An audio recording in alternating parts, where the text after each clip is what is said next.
একটি স্বৈরাচার সরকার ছিল 17 বছর, যারা মুক্তিযুদ্ধকে বিক্রি করত, মুক্তিযোদ্ধার চেতনা নিয়ে তারা এগিয়ে যেত, কিন্তু তারাও কিন্তু মুক্তিযোদ্ধা মন্ত্রণালয় তৈরি করেনি, সেটিও তৈরি করেছিল বেগম খালেদা জিয়া। দয়া করে বিলকিস ইসলাম, আপনি আপনার বক্তব্য শুরু করেন। বিসমিল্লাহির রহমানির রহিম, সময় 5 মিনিট। ধন্যবাদ। বিসমিল্লাহির রহমানির রহিম।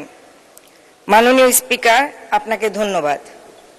সর্বপ্রথম মহান রাব্বুল আলামিনের কাছে শুকরিয়া আদায় করছি দ্বিতীয়বারের মতো এই সংসদে এসে আমাকে কথা বলার সুযোগ দেওয়ার জন্য।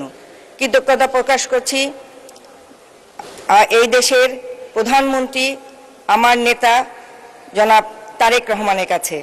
স্মরণ করছি শহীদ রাষ্ট্রপতি জিয়াউর রহমান, যার ঘোষণার মাধ্যমে সমগ্র বাংলাদেশের মানুষ যুদ্ধে ঝাঁপিয়ে পড়ে দেশকে স্বাধীন করেছিল। স্মরণ করছি গণতন্ত্রের মা বেগম খালেদা জিয়াকে 30শে ডিসেম্বর 2025-এ সমগ্র জাতি যখন তার অবনত হয়েছিল তাকে বিদায় দেওয়ার জন্য। আরও স্মরণ করছি মুক্তিযুদ্ধে যারা শহীদ হয়েছে, নির্যাতিত হয়েছে এবং 17 বছর গুম খুনের শিকার হয়েছে সেই সকল পরিবারকে। আরও শ্রদ্ধার সহ স্মরণ করছি জুলাই যোদ্ধাদেরকে। মাননীয় স্পিকার, আপনি জানেন যে আজকে আমরা এখানে বাজেট আলোচনা নিয়ে উপস্থিত হয়েছি। এই বাজেটে 9,38,000 কোটি টাকার বাজেট পেশ করা হয়েছে। অনেকে বলতে চাচ্ছে এটি উচ্চাভিলাষী বাজেট। আমি যদি উচ্চ স্বপ্নই না দেখি তাহলে বাংলাদেশকে বিশ্বে কিভাবে তুলে ধরব? স্বপ্ন তো আমাকে দেখতেই হবে, তারপরে সেটিকে আমি প্রণয়ন করব, সেটাকে আমি বাস্তবায়ন করব। আপনি জানেন আমাদের প্রধানমন্ত্রী দেশের মাটিতে পা দিয়েই বলেছিলেন যে আমার একটি স্বপ্ন আছে, আমার একটি প্ল্যান আছে, সেটি হলো সবাইকে নিয়ে সবাইকে বাংলাদেশকে বিশ্বের মাথায় উঁচু করে দাঁড়ানোর সেই স্বপ্ন।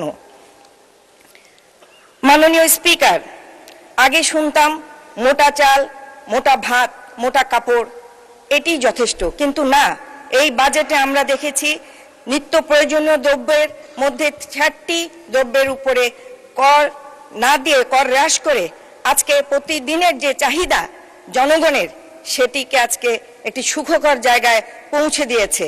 আমরা প্রতিবারই জানি বাজেটের পরে মিছিল হয়, এই বাজেট জনবান্ধব নয়, এই বাজেট মানুষ মারার বাজেট, কিন্তু আজকে এটি প্রমাণিত যে এটি মানুষ মারার বাজেট না।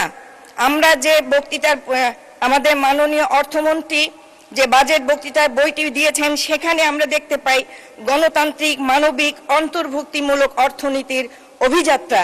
এটাই প্রমাণ করে যে এই বাজেট একটি জনবান্ধব বাজেট। আমরা জানি যে বর্তমান সরকার, মাননীয় প্রধানমন্ত্রী যে ইস্তেহার দিয়েছিলেন, সেই ইস্তেহার অনুযায়ী মাত্র 1 মাসের মাথায় ফ্যামিলি কার্ড পৌঁছে দিয়েছে। আজকে ফ্যামিলি কার্ড, কৃষক কার্ড সব প্রতিটি ঘরে ঘরে সুখের হাতছানি দিচ্ছে। এটি হয়তো অনেকেরই সহ্য হচ্ছে না, অনেকেই ফ্যামিলি কার্ড বুঝতে পারে না। আমরা জানি এসব কার্ড কাদের মাধ্যমে বিতরণ হচ্ছে? প্রশাসনের মাধ্যমে। এখানে দলীয় কোনো কর্মী এখানে সম্পৃক্ততা নাই। এটাই প্রমাণ করে এই সরকার এবং আমার প্রধানমন্ত্রী একটি নিরপেক্ষ সরকার এবং নিরপেক্ষ প্রধানমন্ত্রী। আজকে আমাদের মৌলিক চাহিদার মধ্যে স্বাস্থ্য, আমরা জানি অন্ন, বস্ত্র, স্বাস্থ্য, শিক্ষা। স্বাস্থ্যের যে ভঙ্গুর অবস্থা, সেখান থেকে আজকে আমাদেরকে স্বাস্থ্যকে তুলে নিয়ে আসতে হচ্ছে। আজকে স্বাস্থ্যে আমাদের নির্বাচনী যে ইস্তেহার ছিল, সে অনুযায়ী 5 বছরে ধাপে ধাপে জিডিপি 5% উন্নীত করার কথা বলা হয়েছে। আজকে কিডনি ডায়ালাইসিস এবং হার্টের রিংয়ের জন্য, এছাড়া কঠিন কঠিন রোগের জন্য আজকে যে কর কমানো হয়েছে, তাতে কিন্তু স্বাস্থ্য সেবায় মানুষ উপকৃত হবে।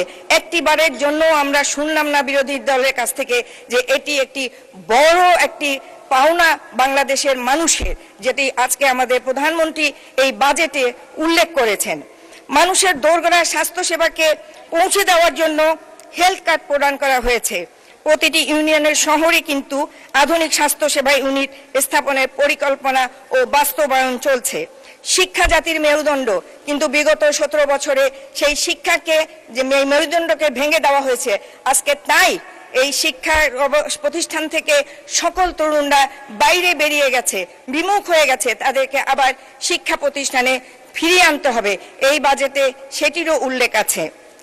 মাননীয় স্পিকার, যেদিকে তাকাবেন সেদিকেই দেখবেন বিএনপি। তার কারণ যা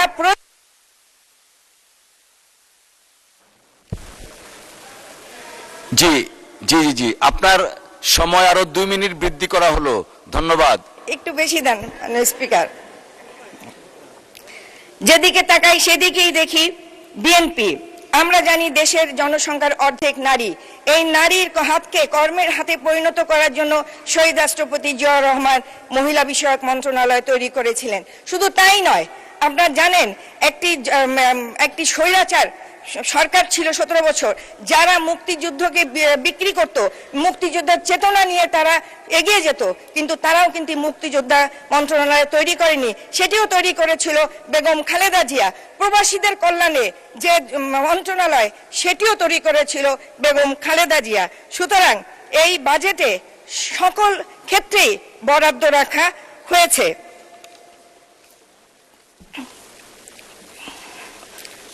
মাননীয় স্পিকার, আপনার মাধ্যমে বলতে চাই, দুর্নীতি দমন কমিশন তৈরি করেছিল 2004 সালে বেগম খালেদা জিয়া। অথচ বিগত দিনে আমরা দেখেছি দুর্নীতি করার সম্প্রসারণের জন্য একটি অঘোষিত মন্ত্রণালয় ছিল এই স্বৈরাচারের